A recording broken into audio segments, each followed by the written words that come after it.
मित्रांनो, नमस्कार. पुन्हा एकदा स्वागत आहे तुमचं आपल्या चॅनलमध्ये लाईफ इज ॲडव्हेंचर. सो आजचा प्लॅन आहे आमचा की पांडव लेणी शिरवळमध्ये एक अपरिचित लेणी आहे.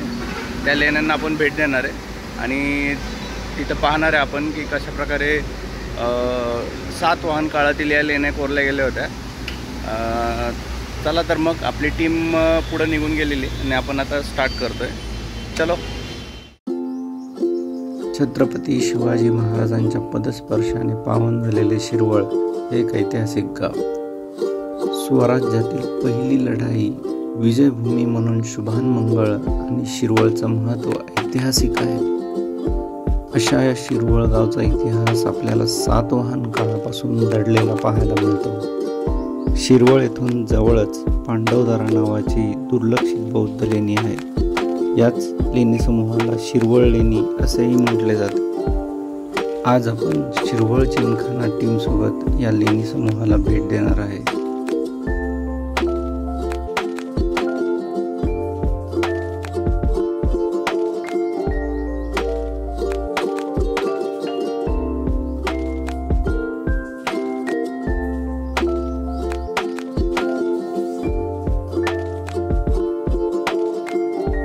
नमस्कार मित्रांनो, तर आपण आलो आहे आता शिरवळमधील शिरवळ लेणी पाहण्यासाठी. तर लॉकिम फाट्यावरून आपण ज्यावेळी लेफ्ट साईडला वळतो तर तिथून थोडंसं पुढं आल्यानंतर ACG च्या काही कंपन्या, म्हणजे इथं इंडस्ट्रियल एरिया असल्यामुळे इथं बऱ्याच कंपन्या आहेत. त्या कंपन्यांच्या पुढं थोडंसं आल्यानंतर इथं आपल्याला एक छोटासा बोर्ड दिसतो. तुम्ही पाहू शकता हा बोर्ड, शिरवळ लेणी. तर या बोर्डपासून आपल्याला उजव्या बाजूला वळायचं आहे आणि उजव्या बाजूला वळल्यानंतर जर तुम्हाला दिसत असेल, हा जो डोंगर दिसतो याला पांडवदारा असे नाव आहे आणि या डोंगरावरती आपल्याला त्या लेण्या पाहायला मिळेल.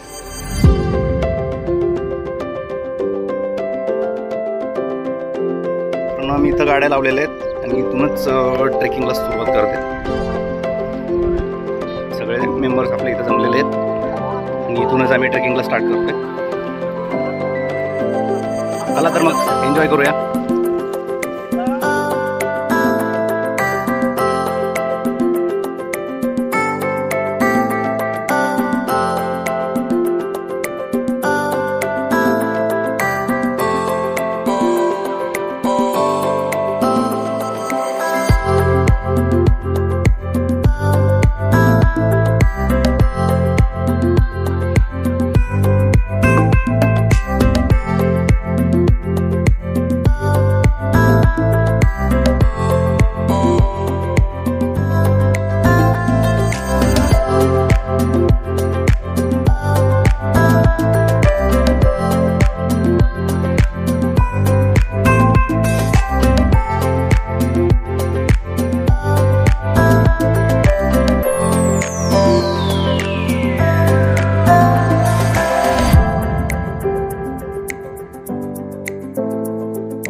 नमस्कार मित्रांनो, तर आपण गुहांच्या जवळ, शिरवळ लेण्यांच्या जवळ पोचलेलो आहे.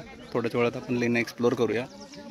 आपण लेण्यांचा जो वरचा भाग आहे, म्हणजे ज्या ठिकाणी पाणी साठवण्याचा एक टाकी बनवलेली आहे मोठी, तर त्या टाकीच्या जवळ आपण चाललो आहे.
पोचलो आहे पांडव लेणीच्या वरच्या भागामध्ये.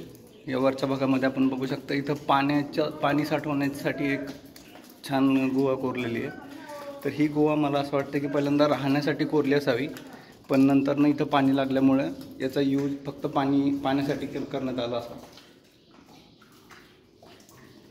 इथला दगड जर आपण बघत असाल तर पूर्ण ठिसूळ दगड आहे आणि पाण्याचे टिपके वरून पाझरत आहेत. त्यामुळे इथे खूपच स्वच्छ आणि थंड पाणी आपल्याला प्यायला भेटतं. तर या पांडव दरा या डोंगरातील जे प्राणी आहेत, जसं हरिण वगैरे, इथं जे काही छोटे छोटे प्राणी आढळतात ते इथं पाणी पिण्यासाठी येतात. आणि इथं 12 महिने पाणी अवेलेबल असतं, म्हणजे इथं पाणी कधीच आटत नाही.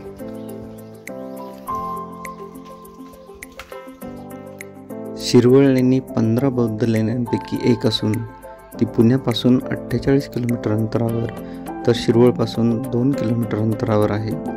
यात एक चैत्य आहे आणि 14 लेणी विहार दर्शवितात आणि काही पाण्याची टाकीसुद्धा इथे पाहायला मिळतात. या लेणी समूहातील चैत्यगृहामध्ये आपल्याला बौद्ध स्तूप पाहायला मिळतात. या स्तूपामध्ये हरणिका आणि अंडे याचे स्कोरिंग काम झालेले दिसते. खालील वेदिका आणि मेरू याचे काम अर्धवट सोडण्यात आलेले दिसते.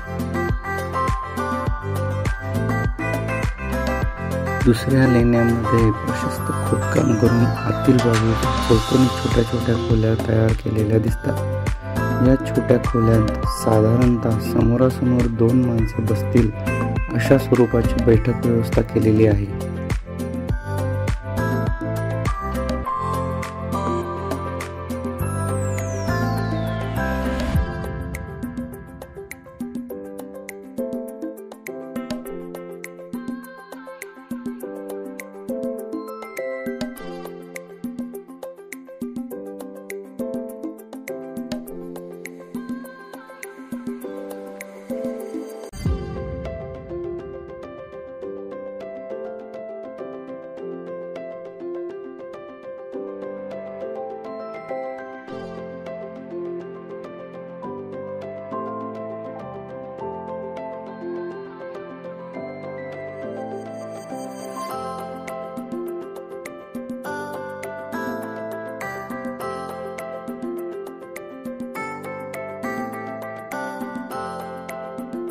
इथे काही अर्धवट खोदकामेही पाहायला मिळतात.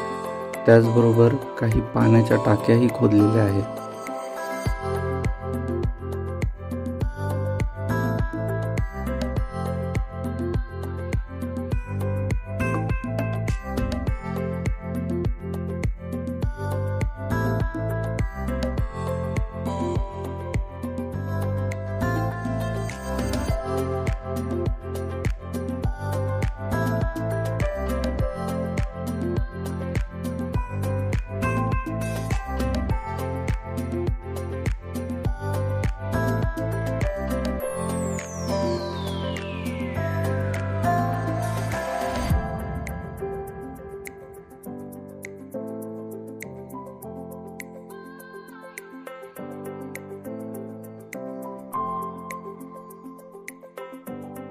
या शेवटच्या लेणीमध्ये एक छोटेसे मंदिर असून गावातील लोक आजही येथे श्रद्धेने दिवा लावून जातात.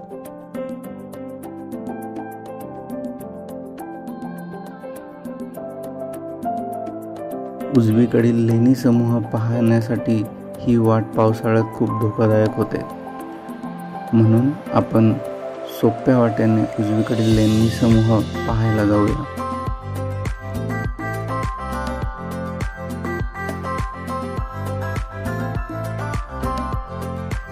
पूर्वीच्या काळी पांडव अज्ञातवासात असताना या डोंगर रांगेतील काळा पाषाण खोदून अनेक गुहा तयार करून त्यांनी या ठिकाणी मुक्काम केला होता अशी आख्यायिका सांगितली जाते.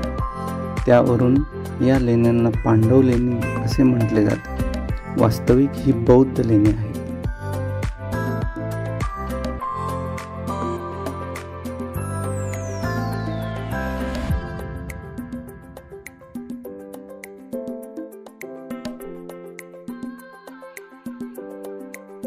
छत्रपती शिवाजी महाराज की जय.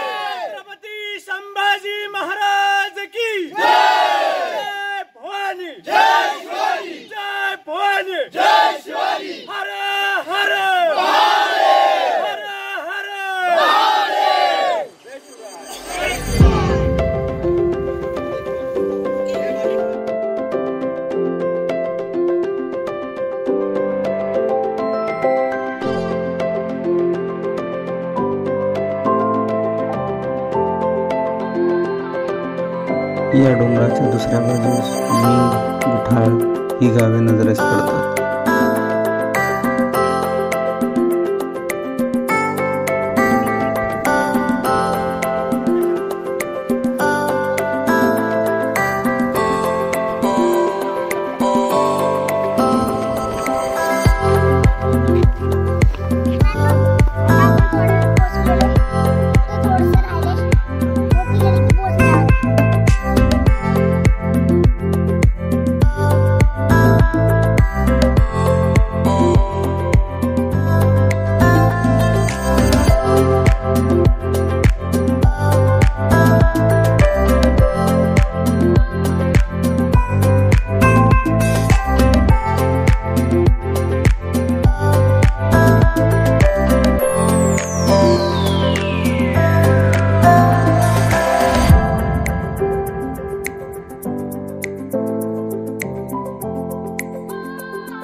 मित्रांनो, आता आपण पांडव लेणी म्हणजे शिरवळ लेणी हा ट्रेक कंप्लीट करून आता खाली उतरायला सुरुवात केलेली आहे आणि पावसाने सुद्धा हजेरी लावलेली आहे. तर वातावरण तुम्ही बघू शकता, खूपच मस्त झालेलं आहे आणि थोड्याच वेळात आपल्या बेस जवळ आपण पोहोचू. आय होप तुम्ही एन्जॉय केला असेल आणि नक्की भेट द्या या पांडव लेणीला. शिरवळपासून फक्त 2 किलोमीटर अंतरावरती या लेण्या आहेत. या ॲक्च्युली जास्त लोकांना माहीत नसल्यामुळे इकडे फक्त शिरवळ परिसरातीलच लोक ट्रेकिंगसाठी येतात. शिरवळ, शिंदेवाडी किंवा आजूबाजूच्या डोंगराच्या बाजूची जी गावं आहेत तिथलीच लोक फक्त या ट्रेकला येतात. तर तुम्ही पण भेट द्या. ट्रेक हा खूप अवघड नाही आहे. या ट्रेकला इझीच म्हणू शकतो आपण आणि लहान मुलंसुद्धा हा ट्रेक खूप सोप्या पद्धतीने करू शकतात.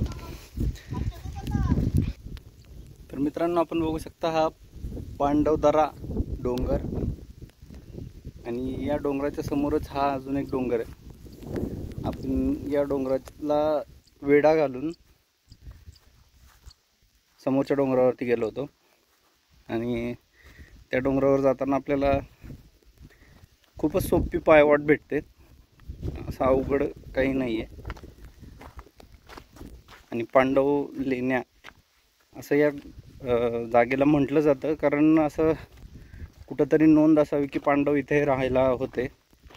पण ॲक्च्युली या लेण्या 2000 वर्षांपूर्वीच्या सातवाहन काळातील बौद्ध लेण्या असाव्यात असं मला वाटतं. जे मी तुम्हाला स्तूप वगैरे सगळ्या गोष्टी दाखवल्या त्यावरून असं वाटतं आहे. याबद्दल इतिहासात कुठे नोंद आढळलेली नाही, म्हणजे मी तरी वाचलेली नाही आहे. त्यामुळे याबद्दल जास्त कोणाला माहिती नाही आहे. जर कोणाला माहिती असेल तर नक्की कमेंट करा या ब्लॉगमध्ये, म्हणजे आमच्या पण ज्ञानामध्ये भर पडेल. So thank you guys. लाईक करा, शेअर करा, सबस्क्राईब करा जर तुम्हाला हा ब्लॉग आवडला असेल तर. आणि असेच आमच्यासोबत कंटिन्यू सोबत राहा. चला तर मग भेटूया आता पुढच्या ब्लॉगमध्ये. Thank you so much.